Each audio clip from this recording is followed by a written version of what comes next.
Seth Rollins makes Sami Zayn suffer. He offered him the chance of a lifetime and was rejected. He offered him a spot in his empire and was betrayed. Now, Seth Rollins has only one mission: make Sami Zayn suffer. What began as respect has turned into revenge. What began as opportunity has erupted into obsession. This is the story of how Seth Rollins, once the visionary, has become the architect of pain, and Sami Zayn is the man in his crosshairs. A chance extended. Just days after WrestleMania 41, the WWE Universe was still buzzing from Sami Zayn's emotional Intercontinental Championship win over GUNTHER. The underdog had finally conquered the ring general, ending one of the longest and most dominant title reigns in WWE history. Sami was on top of the world, respected, beloved, and finally validated. But another man was watching closely: Seth Rollins. Rollins, fresh off the stunning events of WrestleMania where he aligned with Paul Heyman and turned his back on the fans, approached Sami on Raw with an unexpected proposition. The visionary told Sami, "You're a champion now. That means you've got a target on your back. I know what that's like. You need allies. You need power. You need vision. Join me, Sami, and I will protect what you've earned." The offer shocked fans. Rollins, once a self-proclaimed savior, was now clearly building something darker: a new faction, a new power structure, perhaps even a new authority. Sami Zayn, though grateful for the gesture, declined. Respectfully, but firmly. He told Seth, "I fought to get here on my own, and I'll defend it the same way. I appreciate it, but I walk my own path." Seth smiled, but the smile didn't reach his eyes. And that's when the seeds of vengeance were planted. The first strike. The very next week, Sami defended his title against Ricochet in a thrilling main event on Raw. Just as the match ended, the lights dimmed, and Seth Rollins appeared on the stage, clapping slowly. Suddenly, Braun Breaker, a new Heyman guy, stormed the ring and blindsided Sami. Chairs, steel steps, brutality. Rollins never stepped in. He just watched, cold and calculating, as his monster dismantled the champion. The message was clear: say no to Seth Rollins, and you suffer the consequences. Zayn strikes back. But Sami Zayn is no stranger to pain. No stranger to betrayal. No stranger to fighting from underneath. The following week, he interrupted a Seth Rollins promo and confronted him in the ring. Face to face. "Sami, you want to send your dogs after me? Fine. But next time, bring a leash, because I'm not going down without a fight." Seth smirked, then said just 5 words: "You made your choice. Suffer." Security poured in as Braun Breaker rushed the ring again, but this time, Sami was ready. He ducked, countered, and hit a hell of a kick that dropped Breaker cold. The crowd erupted, but Rollins wasn't shaken. In fact, he looked amused. Because this wasn't about Braun. This was just the beginning. Mind games and manipulation. Over the next several weeks, Rollins began a psychological campaign against Zayn. He aired pre-taped promos accusing Sami of being soft, unworthy, and temporary. He called him a transitional champion who got lucky at WrestleMania, a man who didn't belong in the same breath as legends like Gunther, Reigns, or even himself. He even used old footage of Sami's time with the Bloodline, twisting it to suggest Sami always betrays those who trust him, planting seeds of doubt among the locker room. Rollins then began interfering in Sami's matches indirectly.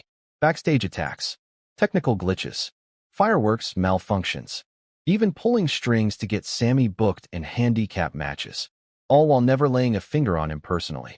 He was building a chessboard, and Sami Zayn, he was just another piece. Rollins' new allies. The vision takes shape. Rollins wasn't alone.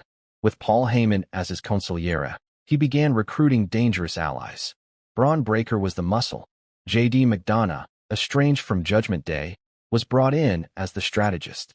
And then, the shocking addition of Tiffany Stratton, someone who had aligned herself with Rollins' ideology of image, power, and vision.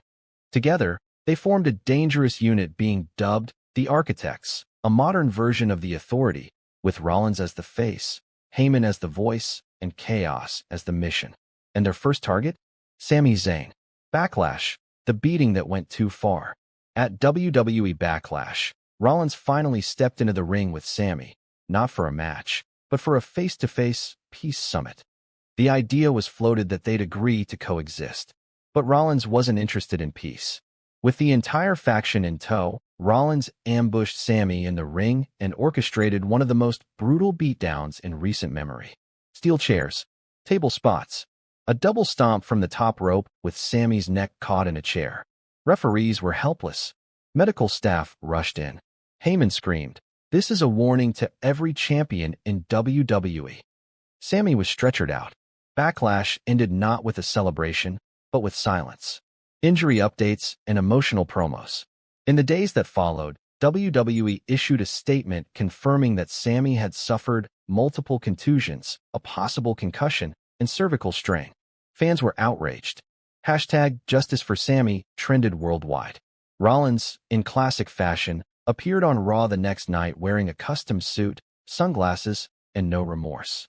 He mocked the fans, called them emotional sheep, and declared, "I offered that man the keys to the kingdom. He spit in my face. Now look at him, broken, forgotten, and soon, replaced." Meanwhile, Samy released a pre-taped message from a hospital bed. His voice was hoarse, his face swollen. "You think this is the end? I fought my whole life for one reason, to prove people like you wrong. I'm coming back. And when I do, it won't just be for revenge. It'll be to end your empire, brick by brick." Seth takes over. Raw is Rollins. With Samy sidelined, Seth Rollins went on a rampage. He began hosting Monday Night Raw, starting each show with a monologue, declaring himself the real-world champion, even without a belt. He attacked rising baby faces like Chad Gable, Johnny Gargano, and even LA Knight, using the architects to manipulate outcomes. He replaced commentary headsets with gold microphones. He wore robes, fur coats, and carried a sledgehammer, a direct callback to Triple H. The message was clear: Raw belongs to me. And week by week, the fans grew hungrier for Samy's return. The return, Samy strikes back. Then came a fateful night. Rollins was gloating mid-ring after another State of Raw speech when suddenly, the lights flickered. A hooded figure emerged through the crowd. It was Sami Zayn. The crowd erupted. With no music, no pyro, just intensity, Samy slid into the ring and unleashed weeks of rage on Rollins. Punches. Kicks.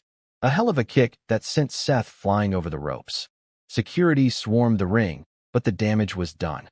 Samy was back, and now it was his turn to make Seth Rollins suffer. The road to SummerSlam. Vengeance in motion. In the weeks leading up to SummerSlam, WWE booked the match, Seth Rollins versus Sami Zayn, in a no disqualification event. What's next for Sami Zayn? Has Seth Rollins truly learned his lesson? Or is this we're only just beginning? Tell us what you think in the comments. Like, subscribe, and don't miss a moment. Because in WWE, every choice has consequences, and every hero has a breaking point.